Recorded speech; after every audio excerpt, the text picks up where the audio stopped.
Hey guys, how are you all doing? Welcome back to another video. Here's the Samsung Galaxy S7 with a triple camera setup. Now triple camera here in the sense there is one ultra wide angle, just like LG mobile phones they used to do back in the days, like maybe probably for 2 to 3 years now they have been giving an ultra wide setup. But still, rather than going for the telephoto lens, now that's telephoto lens is coming to the A9, which has got the quad camera. So there they have covered up all the different focal lengths of the camera. But here what Samsung has decided to give is the ultra wide setup. It's also quite a unique thing, I would say. And you will also get the 120 degree of field of view. That means 120 degree angle is covered from your eyes perspective. That's really awesome. Pretty much you can capture just very close to the subjects and you still get the everything in the frame. That's really awesome about having an ultra wide setup.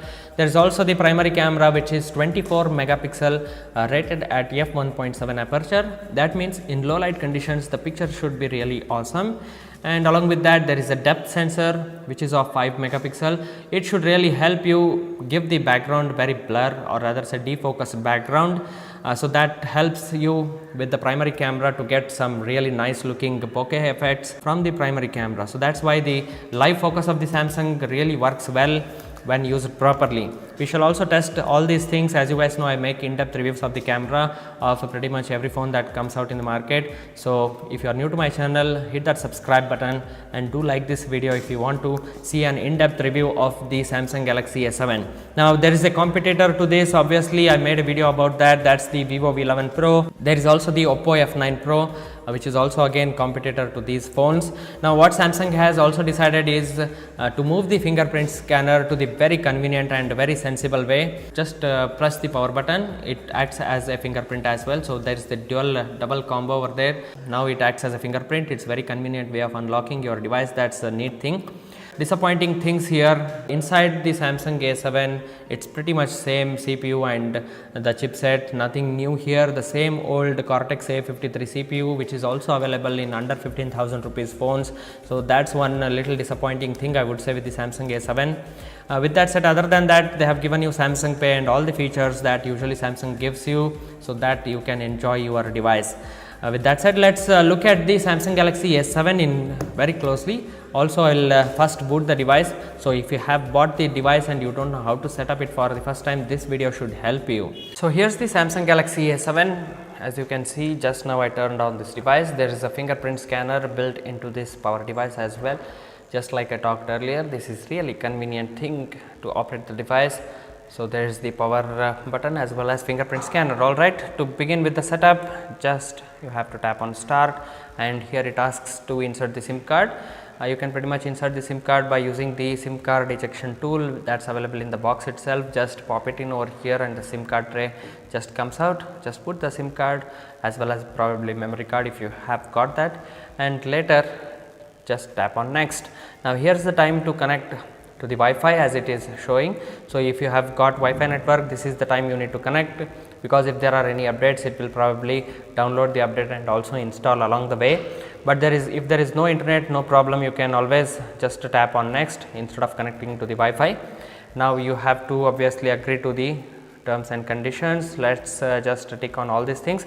Now see here, if there is the marketing information, so if you don't want to enable this marketing information, you can always disable this one. Later also you can enable this, and I'll also diagnostic data, if you want to remove that you can remove, and then just press on agree. Once you do that, here's the thing to name your device. So you can go ahead and name your device, give your name, not ABCD. And here's the protect your phone. Here's the thing to set up face recognition, fingerprint scanner, set up in pattern and password. So right now let's go ahead and set up the face recognition. I'll just tap on next, continue. Now before we begin this setup, you need to set up either a pin or pattern or the password. We shall set up a pattern, simple pattern. So require pattern when device powers on. So even if someone turns off the device without your permission, and again if they turn on the device, it asks for the pattern. If that's the thing you want, you can always use this, otherwise do not require. So depending on your convenience you can enable that. So let's go ahead and just create a simple pattern.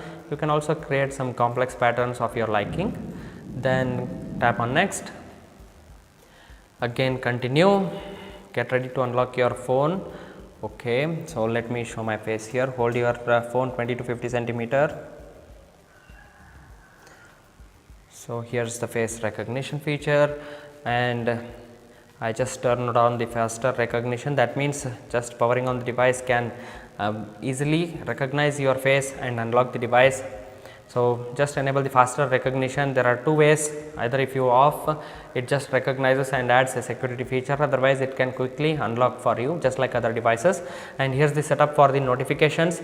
See what notifications you want on the lock screen, that can be actually set up right over here itself, otherwise you can always do these things later. Now for now, just turn on the notifications. You can hide the content from respective apps, so that only apps logo is shown and not the notification itself, or you can pretty much hide all the things of the settings, and there is notification icon only. So if you don't want the message, just want the notification icon, you can set it that way. And if you disable this, how much notification transparency you want, you can always set this thing up here. And once you are fine with that, just tap on next. Your screen lock has been set up successfully. We shall tap next. Here Google services appear. Now just disable all these things. Later also you can enable it, because this eats up a little bit of battery. It will rather take your system data for the update purpose later. So just for now we shall disable it, and just tap on I agree. And here's the Samsung account. So if you have got Samsung account, you can sign in, otherwise always you can create an account for the Samsung. So if you have got account, go ahead and sign in, otherwise just tap on this little arrow over here and skip. So tap on skip twice and check out the useful features, secure stuff, extend your battery life. That's the thing it tells you. It has got all the features. Let's just say finish, all done. So here's the beautiful home screen of the Samsung Galaxy A7. As you can see, swipe up for the app drawer, swipe down, swipe up, there is this fluidness. It has got the Cortex A53 CPU, like I said, a little bit disappointing thing, but because it has got 6 GB RAM, it should work fine, I say. And if we move to the settings, we shall quickly look at the about phone. So about phone, what's running inside. Here's the software information. So Samsung Experience version 9.0, Android version is 8.0, not even 8.1. Forget about the Android Pie. Probably this will probably get the updates later, first quarter of 2019, I guess. So here's the patch, security patch level is updated to 1st September 2018. That's really nice. So it's running at Android 8.0. That was the software information. And if we quickly look at the camera user interface, you will know if there is any pro mode here or not. Let's look at the camera user interface. Location, let's say cancel. Oh, there's a Bixby Vision here waiting for you to recognize some subjects for you. So if you want to move to the pro mode, let's see if it has any pro mode. This is the scene optimizer. Basically it recognizes what scene it is and boosts accordingly. It's just like a AI feature of other devices. So here's the slow motion, AR emoji, hyperlapse, some cool features from Samsung. So let's quickly swipe right. Let's look at the pro mode. So inside the pro mode, there is this ISO, there is this white balance and exposure change, and you have the metering method. That's it, no shutter speed, no other control over here, just the basic stuff. But still there is this exposure control as well as metering method. I will show you in detail about the camera settings of the Samsung Galaxy A7. As you know, I make detailed in-depth camera settings videos. So stay tuned, hit that like button if you want to see the comparison with the Vivo V11 Pro as well as Oppo F9 Pro. Alright guys, see you all in another one. This was just a quick video on first boot of the Samsung Galaxy A7. See you all in another one. Till then, take care. Bye bye.